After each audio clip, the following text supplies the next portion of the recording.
जय श्री राम दोस्तों, स्वागत है आप सभी का हमारे चैनल ट्रैवलिंग विद में।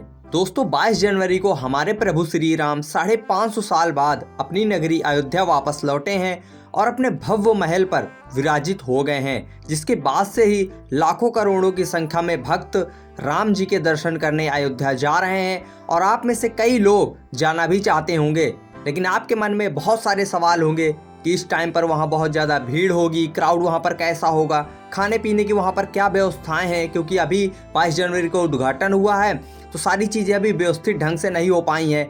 इसके साथ ही वहाँ ट्रांसपोर्टेशन की क्या सुविधाएं हैं, हम कैसे अपने शहर से पहुँच सकते हैं, एयरपोर्ट नज़दीकी अयोध्या का कहाँ पर है, इसके साथ ही सबसे बजट धर्मशाला या होटल्स हम कहाँ पर लें, दर्शन कैसे करें, राम जी के दर्शन करने की टाइमिंग्स क्या क्या हैं, प्रसाद का क्या सिस्टम है। तो सारे सवाल जो अयोध्या से रिलेटेड हैं आपको इस वीडियो में मिल जाएंगे, क्योंकि मैं रिसेंटली ही अयोध्या गया हूं, तो आपको सभी सवालों के जवाब एक्यूरेट तरीके से और बहुत सरल और सुगम तरीके से आपको इस इकलौती वीडियो में मिल जाएंगे। तो बस वीडियो को आखिरी तक देखिए दोस्तों। इसके साथ ही अगर आप यूपी, बिहार, दिल्ली, राजस्थान के आसपास से हैं तो आप इस यात्रा को बहुत ही कम बजट में कर लेंगे। लेकिन अगर आप साउथ इंडिया या थोड़ा दूर से हैं, महाराष्ट्र साइड से हैं, तब भी आप इस यात्रा को कम से कम बजट में कर पाएंगे। तो आपके सारे सवालों के जवाब इस वीडियो में मैं देने का प्रयास करूंगा, तो आप अपनी तैयारी जल्दी से बना लीजिए, भगवान श्री राम ने आपको बुलाया है।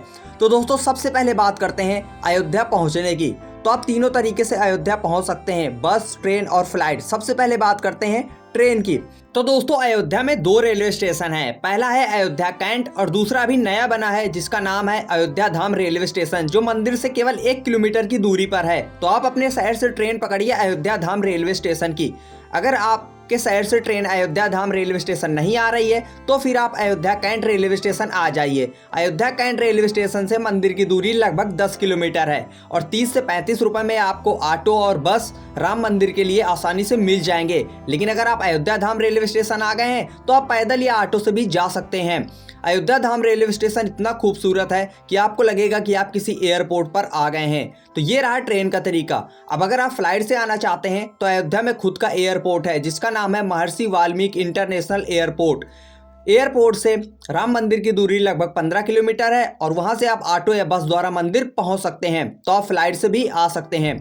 इसके साथ ही दोस्तों यूपी से आपको यूपी एसआरटीसी की बसेस आसानी से मिल जाएंगी, दिल्ली से भी आपको बसेस मिल जाएंगी, तो आप बस द्वारा भी पहुंच सकते हैं। अगर अयोध्या के लिए डायरेक्ट ट्रेन नहीं मिल रही है तो आप कानपुर, लखनऊ भी आ सकते हैं, फिर वहां से आप बस द्वारा या ट्रेन द्वारा अयोध्या पहुंच सकते हैं। तो इस तरीके से आप अयोध्या पहुंच जाएंगे, आपको कोई भी दिक्कत नहीं आने वाली है। आप चाहें तो अपनी प्राइवेट कैब या शेयरिंग कैब भी लेकर आ सकते हैं, पार्किंग की भी अयोध्या में कोई दिक्कत नहीं है। तो दोस्तों अब आप अयोध्या पहुंच गए हैं तो बात करते हैं वहां पर रुकने की। तो स्टेशन के बाहर जैसे ही आप निकलेंगे आपको कई सारे होटल, धर्मशाला, होम स्टे मिल जाएंगे जिसका प्राइस 600 से 1200 तक जाता है। तो अगर आप 2-3 फ्रेंड लोग हैं तो बढ़िया 600 से 800 का बढ़िया रूम ले लीजिए, पैसा भी आपका डिवाइड हो जाएगा। इसके साथ ही अगर आप फ्री में रुकना चाहते हैं तो वहां पर कई सारे टेंट लगे हुए हैं बड़े बड़े, वहां पर भी जाकर आप गद्दा लेकर रुक सकते हैं। तो इस तरीके से आपका स्टे हो गया। अकेले हैं तो आपको होम स्टे भी मिल जाएगा जिसका प्राइस 500 से 600 आपको लेंगे और आपको स्टे दे देंगे। तो अयोध्या में रुकने की कोई समस्या नहीं आएगी। बहुत लोग बोलते हैं बहुत भीड़ है आपको स्टे नहीं मिलेगा, लेकिन ऐसा नहीं है, आपको आराम से स्टे मिल जाएगा और बजट में भी मिल जाएगा। वहां पर कई लोग आपको बुलाएंगे, आइए होटल ले लीजिए, तो उसके अकॉर्डिंग आप जा सकते हैं और अपने बजट अनुसार स्टे ले सकते हैं।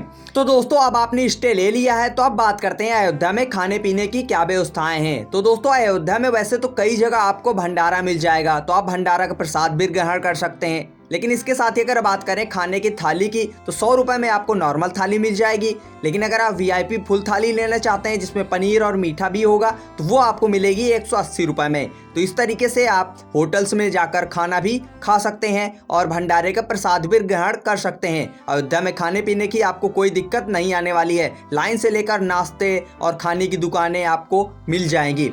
तो दोस्तों इस तरीके से अब आपका रहना और खाना हो गया है। अब बात करते हैं आपको दर्शन कैसे करना है। तो दोस्तों आप अपना सामान अपने होटल्स या धर्मशाला में रख दीजिए, फिर वहां से आप चले जाइए लता मंगेशकर चौक, जो रेलवे स्टेशन से लगभग 2.5 किलोमीटर की दूरी पर है। आप 10 से 15 रुपए का ऑटो भी ले सकते हैं, आप पैदल भी जा सकते हैं। मैं सजेस्ट करूंगा आप पैदल ही जाइए, क्योंकि ऑटो में भी आपको उतना ही टाइम लगेगा, क्योंकि रास्ते में भीड़ होती है। तो पैदल आप बढ़िया चले जाइए, 15 से 20 मिनट में आप लता मंगेशकर चौक पहुंच जाएंगे, जहां पर आपको एक खूबसूरत वीड़ा देखने को मिलेगी। इसके पास में ही है सरयू घाट। अब आप सरयू नदी में जाइए, स्नान करिए। दोस्तों कहा जाता है कि अगर आप अयोध्या आए और सरयू में स्नान नहीं किया तो फिर क्या ही किया। तो सरयू में स्नान करना बिल्कुल मत भूलें। बाकी आप अपने होटल से भी नहा के जा सकते हैं, आपके ऊपर डिपेंड करता है। तो सरयू में स्नान करने के बाद अब आप चले जाइए नागेश्वर महादेव के दर्शन करने, जो पास में ही स्थित है। बहुत ही प्राचीन मंदिर है और आपको नागेश्वर महादेव के दर्शन जरूर करने चाहिए। नागेश्वर महादेव के दर्शन करने के बाद आप सीधा चले जाइए हनुमानगढ़ी मंदिर, जो लगभग 1 से 1.5 किलोमीटर की दूरी पर है। पैदल आप जाइए, प्रसाद ले लीजिए। आपको 15 से 20 मिनट लगेंगे आपको हनुमानगढ़ी में हनुमान जी के दर्शन करने में। और कहा जाता है कि श्री रामचंद्र जी के दर्शन करने से पहले आपको हनुमानगढ़ी के दर्शन जरूर करने चाहिए। तो अब आपके हनुमानगढ़ी में बढ़िया दर्शन हो गए हैं। यहाँ पर बहुत सारी दुकानें हैं। आपको अयोध्या नगरी बिल्कुल एक रंग में रंगी हुई दिखाई देगी।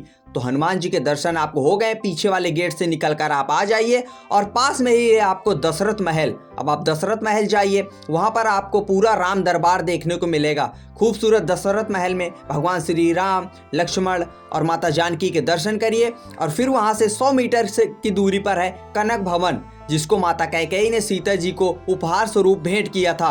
दोस्तों बिल्कुल कनक यानी सोने के जैसा दिखने वाला ये भवन एक टाइम के लिए आपको मंत्रमुग्ध कर देगा। खूबसूरत ये भवन है जहाँ पर भगवान श्री राम और माता जानकी बैठे हुए हैं। तो उनके दर्शन करिए, कुछ समय वहां पर व्यतीत करिए और फिर वहां से आप चले जाइए भगवान श्री राम की जन्मभूमि पर, भगवान श्री राम मंदिर जो भव्य बना हुआ है। दोस्तों अगर आपके पास जूता, चप्पल, मोबाइल, बैग है तो आप सिंह द्वार से एंट्री ले लीजिए। फिर वहां से आप स्कैनिंग कराते हुए पहुंच जाइए जूता चप्पल काउंटर पर। वहां पर जूता चप्पल जमा कर दीजिए। पास में ही बैग और मोबाइल जमा करने का भी काउंटर है, तो बैग मोबाइल जमा करके टोकन ले लीजिए और फिर लग जाइए भगवान श्री राम के दर्शन करने की लाइन में। कितनी भी भीड़ हो आपको कोई दिक्कत नहीं आने वाली है। बहुत ही अच्छी व्यवस्था और सिक्योरिटी की गई है। आराम से आपको 20 से 25 मिनट में भगवान श्री राम के दर्शन हो जाएंगे। जैसे ही आप भगवान श्री राम के भव्य मंदिर को देखेंगे आपकी आत्मा बिल्कुल तृप्त हो जाएगी। मंदिर के अंदर जाते ही आपको भगवान श्री राम की सुंदर मुस्कान दिख जाएगी, जिसको देखते ही आपके सारे कष्ट एक क्षण में दूर हो जाएंगे। तो भगवान श्री राम के दर्शन करिए। बाहर निकलते ही आपको भगवान श्री राम का प्रसाद दिया जाएगा। दोस्तों याद रखें कि भगवान श्री राम के मंदिर में किसी भी प्रकार का प्रसाद अभी नहीं चढ़ाया जा रहा है। और मंदिर की टाइमिंग की बात करें तो सुबह 5:30 बजे से रात 10 बजे तक आप दर्शन कर सकते हैं। तो दोस्तों प्रसाद बिल्कुल भी लेकर मत जाइए। आपको प्रसाद भगवान श्री राम मंदिर के ट्रस्ट की तरफ से खुद दिया जाएगा। तो इस तरीके से आपकी यात्रा आराम से हो जाएगी, आपको कोई दिक्कत नहीं आने वाली है। दोस्तों इसके साथ ही शाम को 7:30 बजे से लता मंगेशकर चौक के पास में सरयू घाट में खूबसूरत लाइट शो होता है। तो इस शो को देखना बिल्कुल मत भूलना। अब बात करते हैं बजट की। तो आप इस यात्रा को अगर आप सुबह जल्दी आ जाते हैं तो एक दिन में आप आराम से दर्शन कर लेंगे और शाम को ट्रेन पकड़कर वापस चले जाएंगे। तो अगर आप एक दिन में इस यात्रा को करेंगे तो 2000 से 2500 में ये यात्रा आपकी आसानी से हो जाएगी। लेकिन अगर आप एक दिन का स्टे लेते हैं तो आपका 3500 तक लग सकता है। तो यानी बहुत ही कम बजट में आपकी भगवान श्री राम की ये यात्रा हो रही है। बाकी अगर आपका बजट थोड़ा सा ज्यादा है तो आप अपने अकॉर्डिंग कस्टमाइज करा सकते हैं। आप आराम से तैयारी बना लीजिए, आइए भगवान श्री राम के दर्शन करिए। और ये जो मैंने 3500 का बजट बताया है इसमें मैंने स्लीपर ट्रेन का ही कॉस्ट ऐड किया है। अगर आप एसी से आते हैं तो आप ऐड कर सकते हैं, पैसा थोड़ा सा ज्यादा लग जाएगा। तो दोस्तों इस तरीके से अयोध्या का संपूर्ण बजट खत्म हुआ। सारे सवाल मैंने कवर कर दिए हैं। फिर भी कोई सवाल रह गया हो तो कमेंट सेक्शन में पूछिए, मैं आपको जवाब जरूर दूंगा। आप आराम से तैयारी बना लीजिए। हैप्पी जर्नी, जय सिया राम।